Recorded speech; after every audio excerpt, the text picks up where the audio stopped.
Olá pessoal, sejam bem-vindos a mais um vídeo aqui na Animica TV. Eu sou o Pedro. E eu sou o Rai. E hoje a gente vai falar um pouquinho sobre o Batman realmente, assim. Vai ser quase como uma análise de tudo que a gente sabe sobre o Batman e quase uma conversa pra gente poder interagir um pouco com o outro. Um papo de filosofia. Papo filosófico sobre Batman.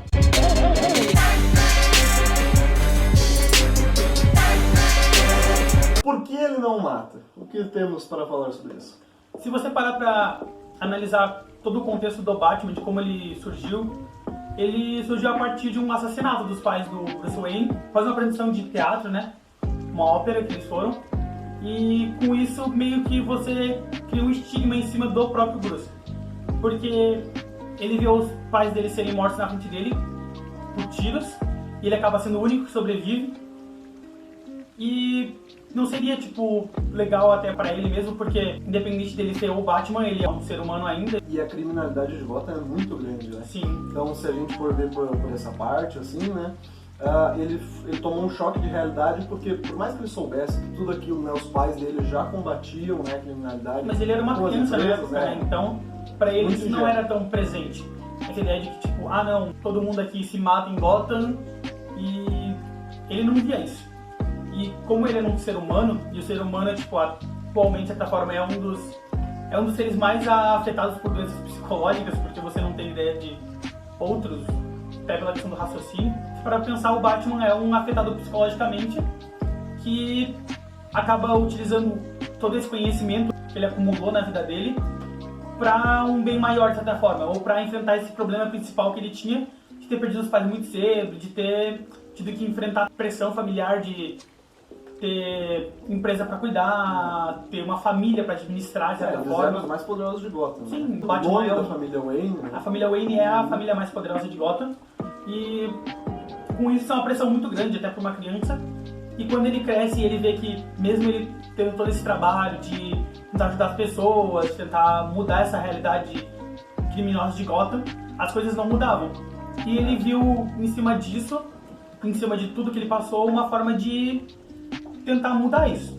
E ele não queria que tudo fosse a mesma coisa, que simplesmente ele fosse um assassino como Punisher ou como qualquer outro personagem de outras histórias ou de outras frentes. Porque ele é considerado um vigilante, mas ele se acha acima da lei, mas nesse sentido ele não a quebra, né? Ele não pratica homicídios. No começo da sua carreira, bem lá em 1939, ele matava, né? Ele usava armas de fogo e tudo mais. Mas, depois isso foi mudando e se viu a identidade. De certa forma, uma reconstrução do Batman, a partir de um certo momento em que o público que lia e que assistia Batman deixou de ser só um público jovem para um público infantil também. Porque a questão dos quadrinhos, acho que a partir de 2000, eu acho, ou de 1995 mais ou menos, o público que assistia isso se tornou muito maior. Até pela questão dos filmes, a questão dos quadrinhos e tudo. Então, a gente perdeu todo aquele enfoque do Batman, todo aquele lado dark side do Batman, para um lado mais heróico dele, assim. E daí com isso eles meio que constroem essa ideia de que o Batman não mata porque ele podia se equiparar a qualquer assassino da sociedade que matou os pais dele. E antes também nos quadrinhos, teve aquele tempo que teve aquele selo em que falava, sobre a não violência. Era o family friendly dos quadrinhos, assim, sabe? Então, não podia ter palavrões, não poderia ter sangue, muita violência. Era um negócio que era pra ser bem mais, assim, infantil, né? Porque eles estavam pensando que isso aí iria cortar os custos, assim, das coisas, que eles não... Você eles perde muito público, né? É. Principalmente pela questão dessa ideia que, passou muito nos Estados Unidos, o sonho americano que teve naquela época. Com isso, eles tiveram que cortar muito a questão, a violência que eles não queriam que as pessoas vissem, para que não perdesse aquela ideia de sonho americano que os Estados Unidos tinha tão grande, de que, a gente é uma cidade perfeita, de que a gente não passa por isso, não passa por aquilo. Porque o Batman veio muito numa época em que isso era muito escondido, e os quadrinhos sempre foram uma das formas principais de tentar mostrar o que o governo, de certa forma, estava escondendo. Sempre foram uma crítica da sociedade, né? O Batman é o espelho, basicamente, da sociedade, da criminalização escondida da sociedade, porque até na própria Gotham, essa criminalização tenta ser muito escondida, porque tem toda aquela ideia de que o governo está lutando contra, de que a gente está conseguindo diminuir a criminalização, mas se você parar para olhar pelas entrelinhas, muitos crimes acontecem dentro do próprio governo e dentro da própria polícia de Gotham. porque no começo da carreira do Batman, tipo, ele teve que enfrentar muita corrupção lá no DPGC, né? E o único que era a laranja boa no meio das podres era o Jim Gordon, né? Então, ele em si, que era o cara lá que ele descobriu, assim, um aliado lá dentro, né? E começou toda essa relação aí pra mudar, assim, porque ele viu que, ó, por mais que o Batman ele se ache acima da lei, né? Ele não mata, né? Ele tem os seus princípios, a sua honra. Ele é um vigilante, mas os princípios de construção dele pela questão de ter perdido a família muito cedo e de a criminalização ter causado muito dos problemas para ele não vê isso como uma opção. Então a identidade secreta, né, do Batman, que por mais que a identidade secreta dele seja Bruce Wayne, né, muitos dizem que a identidade original dele, né, muitos pensam assim, eu acredito nisso, que ele age mais como se estivesse interpretando alguém, não como se fosse o Batman, mas quando ele está de Bruce Wayne. Porque quando ele está de Bruce Wayne, ele não é aquela figura de um ricaço, assim, bilionário, né, playboyzinho. Ele é um cara centrado, mas ele está agindo como se estivesse um papel, ele está atuando naquilo. Ele está fingindo que, nossa, ele é o pegadorzão, nossa, ele só vai para lugares chiques e coisas assim, com várias mulheres, né. O Bruce Wayne, ele nada mais é do que um papel, né, que o Batman está atuando. Porque ele se sente muito mais natural, a verdadeira natureza dele, né, pelo menos o que muita gente acredita, é que ele realmente seja daquele jeito. Mais Batman do que Bruce Wayne. Sim, exatamente, porque às vezes ele usa a identidade Bruce Wayne, que é o ricaço, é o grandioso aí, pra se infiltrar em certos lugares que o Batman ficaria com mais dificuldade de ir, né? Tipo, Bruce Wayne, para ele tentar fugir de todos esses problemas que ele passou na infância, ele utilizou o Batman pra isso. E a sociedade vê muito o Batman como um vigilante.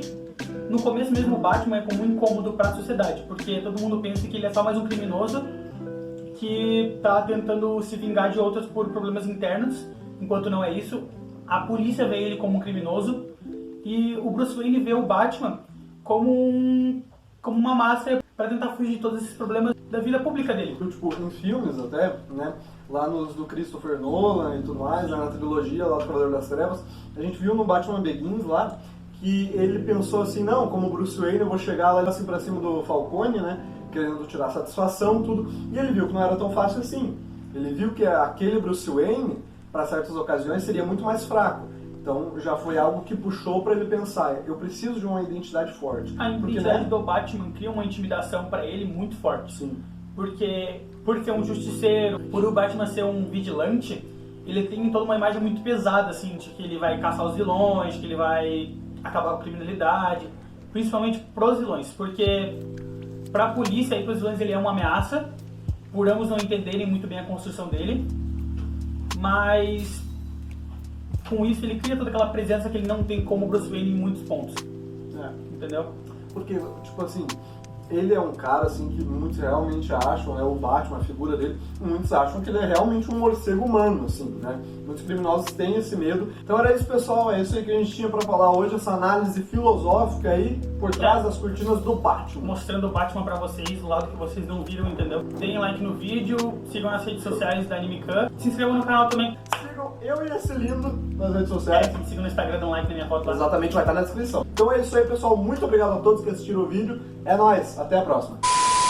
1, 2, 3, gravando. Fala aí, pessoal, beleza?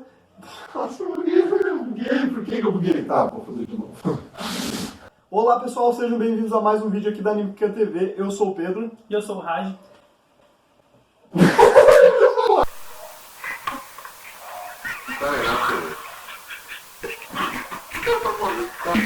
cara tá se cagando de rir lá.